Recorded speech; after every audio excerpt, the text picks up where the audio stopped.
Na początku lat 90. wydawało się, że Polska ma lata retro gamingu za sobą. Gracze zaczynali pozbywać się swoich Commodore i Atari. Coraz bardziej popularny stawał się PC i Amiga 500. Nadchodziła epoka gier na płytach kompaktowych. Nawet na rynku konsol perspektywy były coraz ciekawsze. Pojawiły się pierwsze konsole Segi i przenośny Lynx. Coraz więcej mówiono o Amidze CD-TV. Wydawało się, że doganiamy Europę. Aż tu nagle, jak diabeł z pudełka, wyskoczył pan Włodzimierz z Radomia. Pan Włodzimierz był pierwszym oficjalnym właścicielem 8-bitowej konsoli Nintendo w naszym imperium. I co gorsza, postanowił w tej sprawie napisać list do największego polskiego czasopisma o grach. Na jego efekty nie trzeba było długo czekać. Pod koniec roku 90 na łamach magazynu Top Secret pojawiła się pierwsza w Polsce zajawka tej konsoli, a redakcja na swoich łamach stworzyła fanklub Nintendo, który oprócz pana Włodzimierza zrzeszał 7 innych graczy nie tylko z Radomia. Po przeczytaniu opisu swojej ukochanej konsoli pana Włodzimierza trafił szlak, w związku z czym napisał drugi list, który możecie przeczytać w tym miejscu. Niestety, oprócz pana Włodzimierza, Top Secret czytało wtedy około 100 000 osób miesięcznie, a wśród nich był pan Marek, na którym artykuł o konsoli Nintendo wywarł tak wielkie wrażenie, że aż wyjechał z kraju. Po krótkiej nieobecności wrócił i przywiózł do Polski to.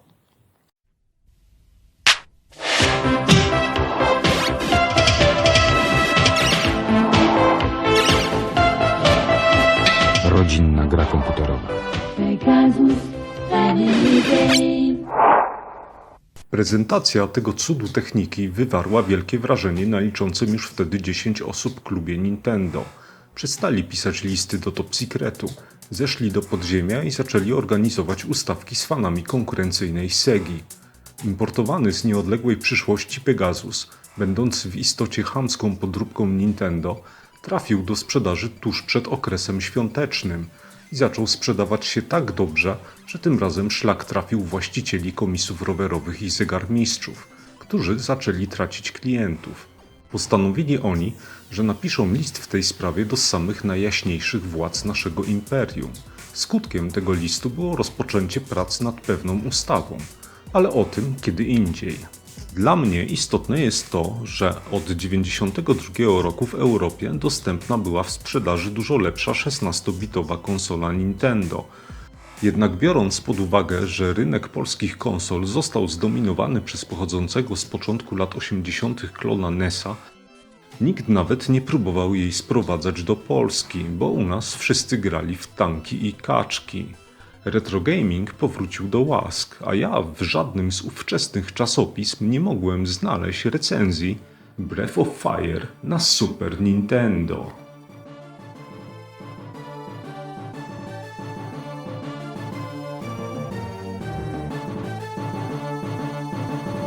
Tymczasem w dalekiej Japonii na najwyższym piętrze jednego z wieżowców w Osace trwała narada.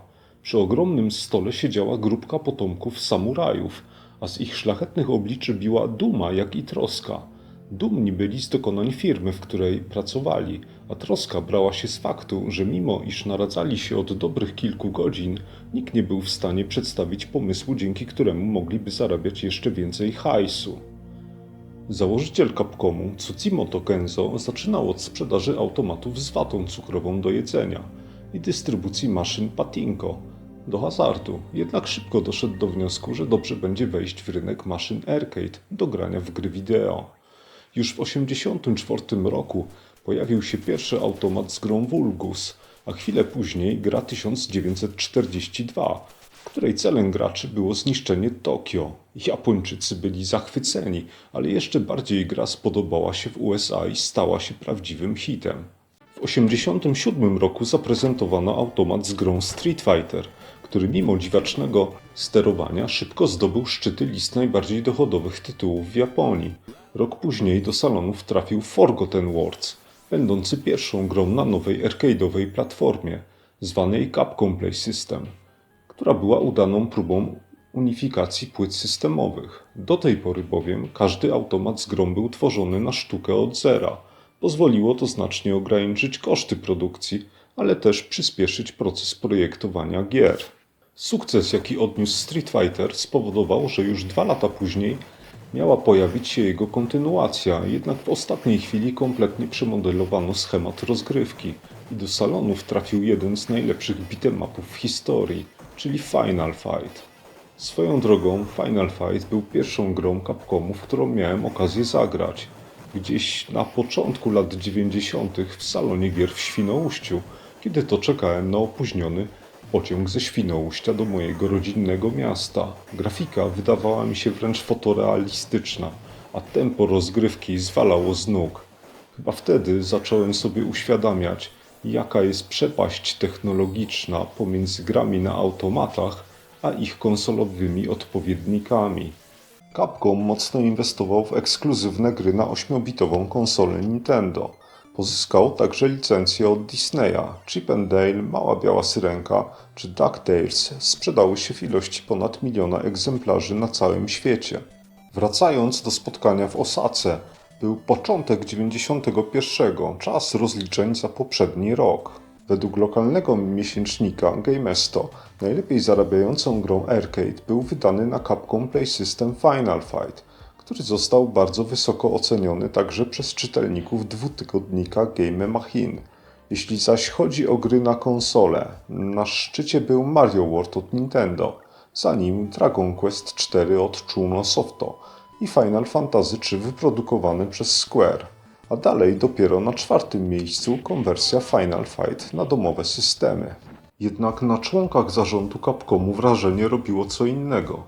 Wydany na Famicoma Dragon Quest IV w Japonii sprzedał się w ilości 1 300 000 sztuk w ciągu godziny. Pozwolę sobie powtórzyć. W ciągu godziny od premiery.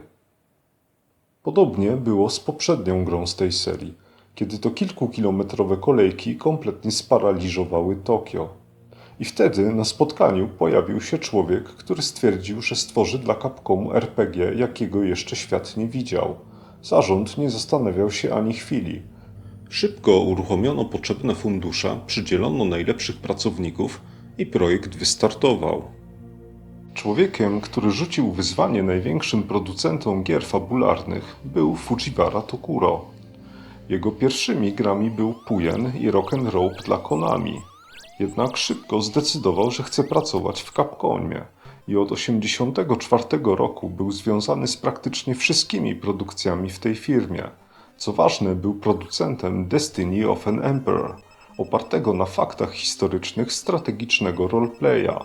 W międzyczasie napisał scenariusz do opartej na filmie gry Sweet Home, w której kilku dziennikarzy przemierza tajemniczą rezydencję w poszukiwaniu zaginionych fresków, po drodze walcząc z potworami i rozwiązując łamigłówki. Sweet Home szybko zostało uznane za najlepsze połączenie survival horroru i RPG tamtych lat. Już na wczesnym etapie prac projektowych zapadła decyzja, że Capcom nie będzie wyważał otwartych drzwi, tylko sięgnie po sprawdzone rozwiązania z najlepszych gier gatunku, który miał wkrótce obchodzić okrągły jubileusz. Japońskie gry fabularne już u zarania swoich dziejów podzieliły się na 2 osobne podgatunki. O pierwszym, czyli o grach projektowanych tylko na komputery osobiste, nie mogę zbyt wiele powiedzieć. Poza tym, że bardziej nawiązywały do tzw. visual novel, a ich fabuła i gameplay jest jak dla mnie zbyt odjechana. O ile jeszcze jedna z pierwszych graficznych gier, czyli Spy Saxe, która opierała się na franczyzie Mission Impossible, była w miarę normalna, to w kolejnej, czyli Seduction of the Condominium Wife, gracz wcielał się w rolę sprzedawcy prezerwatyw, walczył z demonami i robił jeszcze kilka innych rzeczy. A dalej było tylko gorzej. Inaczej sprawy wyglądały w przypadku gier na konsole domowe. Tutaj dość szybko pojawiły się gry, które zdefiniowały i podzieliły gatunek na kilka wyraźnych podgrup. W 1983 roku pojawiła się Bokosuka Wars, nastawiona na strategiczną rozgrywkę. W 1984 wyszły Dragon Buster i The Tower of Druaga, które mocno stawiały na akcję. A w 1986 pojawiła się chyba najważniejsza dla całego gatunku gra, czyli Dragon Quest z turowym systemem walki. Po jej premierze nastąpił istny wysyp gier tego typu. Praktycznie każda firma miała w swojej ofercie po kilka roleplayów, czy to nastawionych bardziej na akcję, strategię, fabułę lub łącząca to wszystko razem. Skrystalizowały się też cechy charakterystyczne dla tego gatunku, zupełnie odmienne od gier, które mogliśmy kupić na polskich giełdach. Po pierwsze, główny bohater. W europejskich grach fabularnych jeszcze przed rozpoczęciem właściwej rozgrywki gracz poświęcał całą masę czasu na stworzenie protagonisty, w którego rolę będzie się wcielał.